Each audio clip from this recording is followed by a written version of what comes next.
शाइस्ता हमारे साथ दिल की बात करेंगी। जी शाइस्ता।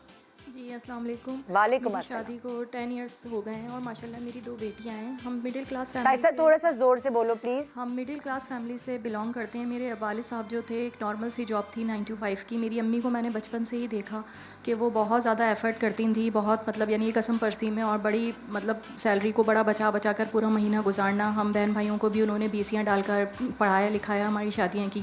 तो बचपन से बस मेरी एक दिल में ख्वाहिश थी कि मेरा जो शौहर हो वो बहुत ज़्यादा एम्बिशियस हो, थोड़ी सी जुस्तजू हो उसमें ना आगे बढ़ने की।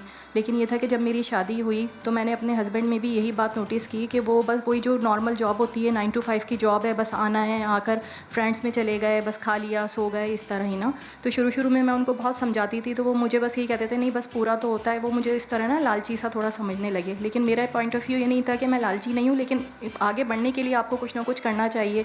अब माशाल्लाह बच्चियों का साथ है तो ये है कि आगे बढ़ें, कोई पार्ट टाइम जॉब कर लें, कुछ कर लें। एक दफ़ा ऐसा हुआ कि इनकी जॉब भी छूट गई थी तो वो उसके लिए भी कोई एफ़र्ट नहीं कर रहे थे, उनके फ्रेंड ने ही उनकी जॉब लगवाई। लेकिन जो दूसरी सैलरी थी हमारी जो पहली वाली जॉब से भी कम थी। तो मैं उनको यही सजेस्ट करती थी कि आप थोड़ा सा बाइक या चला लें या पार्ट टाइम जॉब कर लें। तो उनका बस यही था कि वो अपने सेफ़ ज़ोन से उनको नहीं निकलना है।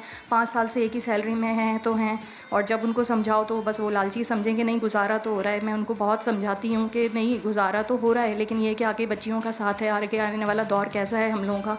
लेकिन वो नहीं समझ पाते मेरी ये बात ना। बस ये बात मेरी जो दिल में एक था ना कि बचपन से जिस तरह अम्मी को मैंने गुजारा करते हुए देखा और फिर हम लोग भी अपनी ख्वाहिशात मारते थे, मैं नहीं चाहती कि मेरी बच्चियाँ अपनी ख्वाहिशात मारें। हस्बैंड को बहुत समझाती हूँ लेकिन उनको ये बात समझ में नहीं आती है। बस ये बात मेरी दिल में ही रह गई है एक टीस की तरह। मैं अम्मी से भी शेयर नहीं कर सकती, वो कुछ अब बेचारी खुद अब बीमार रहती हैं। बस ये था कि एक ही सैलरी में गुजारा करना है अपना, इसी तरह ही बस चलते रहना है। मैं हालांकि अपने ख़ुद भी माशाल्लाह क्वालिफाइड हूँ, मैं ट्यूशन्स लेती हूँ, लेकिन ये कि मैं चाहती हूँ कि वो थोड़े एम्बिशियस हों, उनमें आगे बढ़ने की लगन ही नहीं है, कोई जुस्तजू नहीं है कि कोई पार्ट टाइम जॉब कर लें, कुछ कर लें। बस यही है मेरा। अच्छा जो आपके स्पाउस होते हैं उनमें अलग अलग तरीके की खुसूसियात होती हैं और अलग अलग तरीके की खामियां भी होती हैं। तो जब ओवर एम्बिशियस होता है आदमी तब भी औरत को कभी कभार खलता है कि मुझे टाइम नहीं देता, और जब वो ये बिल्कुल अंडर एम्बिशियस होता है, क्योंकि ज़्यादातर आदमी के ऊपर ही हम रिलाई करते हैं कि उसने घर चलाना है। सो अब तो वो मिल गया, या तो आपकी लॉटरी निकलती है या नहीं निकलती, अब क्या करें। और हमारे यहाँ ये है कि भाई उसी के साथ ज़िंदगी गुजारनी है, उसके सारी अच्छाई और बुराई के साथ। सो क्या करे फिर औरत? देखें, अब ये बड़ी ना ट्रिकी सिचुएशन है, ज़ाहिर है इनके लिए बड़ा हर्टफुल है। और क्या हुआ है, जो बचपन से ये सोचती थी, जिस चीज़ से डरती थी, वो डर इनका रियलिटी में तब्दील हो गया। अब वो, लेकिन आपकी बात सही है, वो हो चुका है, ठीक है। अब उसके साथ इन्हें गुजारा करना है। तो अपने दिल की तसल्ली के लिए तो ये एक चीज़ कर सकती हैं कि भाई जहाँ ये अपने शौहर की जो वो नेगेटिव क्वालिटी है उसको देख रही हैं, उसको ज़रा बैलेंस करने के लिए उनकी पॉजिटिव क्वालिटीज़ भी सोचें कि अच्छा इनमें अच्छी बात क्या क्या है, ठीक है, अच्छा क्या है इनमें, वो अपने आप को बताएं। दूसरी चीज़ ये है कि देखें, अब इनका जो नेक्स्ट खौफ है वो क्या है कि अब मेरी बेटियाँ जो है इस तरह से ना ज़िंदगी गुजारें। तो ये खातून ये कर सकती हैं कि भाई अपनी बेटियों की तरबियत इस तरह से करें कि वो इतनी ज़्यादा डिपेंडेंट ना हो, कि वो सिर्फ़ और सिर्फ ये सोचें कि भाई हमारा शौहर ही हमें प्रोवाइड करेगा। और निदा एक ये चीज़ होती है कि जो ख़वातीन ख़ुद एम्बिशियस होती हैं, वो अपने गोल्स अचीव कर रही होती हैं, उनकी एनर्जी उस तरह के लोगों को अट्रैक्ट करके लाती है, ठीक है। आप खुद आपके अगर कहने इतने का एम्बिशियस मकसद नहीं है है, हाँ, कि बेटियों की तरबियत ऐसे करें कि उन्हें अपने पैरों पे खड़ा करें, बजाय इसके कहने के भाई तुम्हें शादी तुम्हारी करनी है, ये वो। आप उनके अंदर स्किल्स डेवलप करें, उन बेटियों को उनको पढ़ाएं लिखाएं। और जाहिर है ज़रूरी नहीं है कि बहुत महंगे स्कूल में ही पढ़ाई हो सकती है, आप अगर उसमें, लेकिन मेहनती तरबियत बनाएं इस अपने तरह से बच्चों करें, तरबियत इस तरह से करें, उनका माइंडसेट इस तरह का डेवलप करें कि भाई देखें, आपने अपने लिए जो खुद आपने अचीव करना है वो आपकी जिम्मेदारी है, ठीक है। स्पाउस, ठीक है, आप खुद भी चूज़ करेंगे, हम भी देखेंगे, उसमें बहुत ज़्यादा किस्मत का भी अमल दखल होता है। तो ऐसा ना हो कि भाई आप अपने ये सोच कर के मेरा शौहर मुझे इस तरह का मिले जो मुझे ऐसी ज़िंदगी दे, और फिर आप जो है ख़ुद को डेवलप ना करें।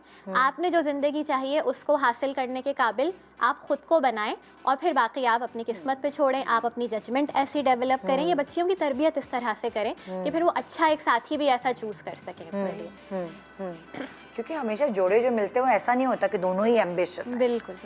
कभी औरत होती है, कभी और मर्द होता है। इनकी बातों से ना 2-3 पॉइंट्स निकलते हैं। पहली बात तो ये कि ये जो डर और खौफ में जो रही है ना, एक होता है लॉ ऑफ अट्रैक्शन।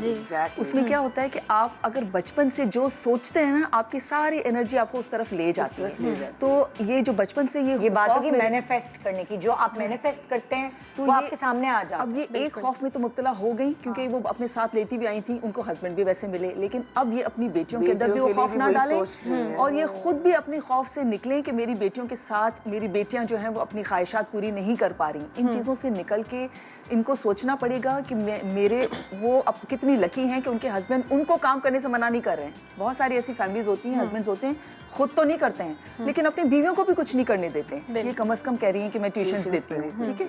और तीसरी बात मुझे जो फील हुई वो ये कि हमारे यहाँ औरतों ने ये सोचा हुआ है कि बस सारा कुछ मर्द ने ही चलाना है, सारी जिम्मेदारी मर्द ही ने उठानी है, उसने मेरी सारी ख्वाहिशात पूरी करनी है। इस सोच से हमें निकलना पड़ेगा। हमें थोड़ा सा जिनको ये सहूलत है, उनके हस्बैंड काम करने दे रहे हैं उनको, तो वो तो बड़ी लकी हैं, तो वो खुद सोचे कि हम क्या कर सकते हैं। अभी तो निदा पूरी दुनिया खुली हुई है, ये ऑनलाइन ट्यूशन्स दे सकती हैं, ज़रूरी नहीं कि वो फिजिकली कहीं जाएं या बच्चे आएँ, बहुत कुछ वो कर सकती हैं। देखिए एक चीज़ हो गई, एक डैमेज हो गया, हस्बैंड इस तरह का मिल गया, कोई बात नहीं, आप ये सोचिए कि उसमें क्वालिटीज़ क्या हैं। एक्चुअली ये जोड़े बनते क्यों हैं? अगर एक टायर थोड़ा वीक होता है ना तो दूसरे टायर उस गाड़ी को खींच लेता है।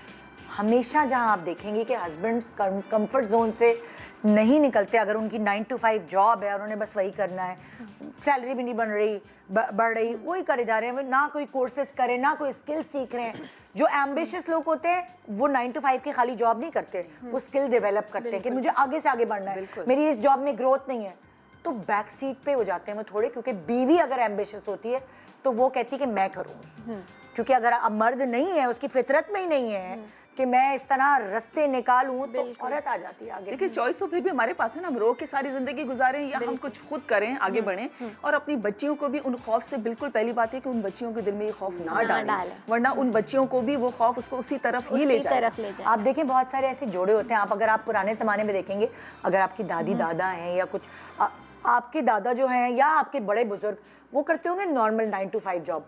जो दादी हैं वो कमेटियाँ डाल रही हैं, पैसे जमा कर रही हैं, वो मतलब घर में बैठी हुई वो हाउसवाइफ हैं, लेकिन उन्होंने किस तरह बचत करनी है, तो उन्होंने वही दादा के कंफर्ट जोन वाले पैसों को किस तरह हेर फेर करके रख रखा हो, किसको कितना देना है, लेना है, वहां से ये पैसे जमा कर लिए।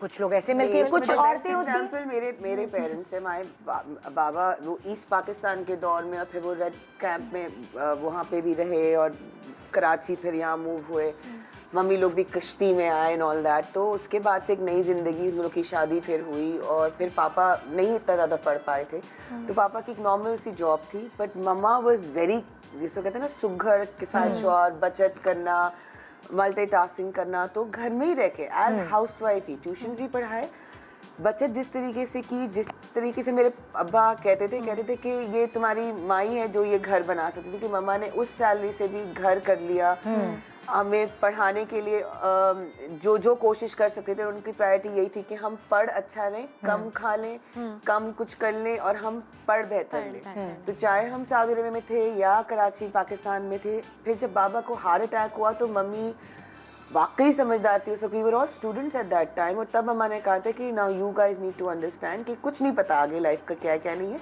थोड़ा सा बाहर निकलो, थोड़ा सा जॉब करो, थोड़ा सा ये करो, कुछ ये चीज़ सीख लो, वो सीख लो। भाई को कहा कि कंप्यूटर के कुछ कोर्सेज सीख लो, मुझे कहा कि फला चीज़ें कर लो, और वाकई वो छोटी छोटी चीज़ें जो उस औरत ने घर में की, उससे उसके बच्चे माशाल्लाह बहुत बेहतर, अल्लाह का शुक्र है, वो ज़िंदगी हुई।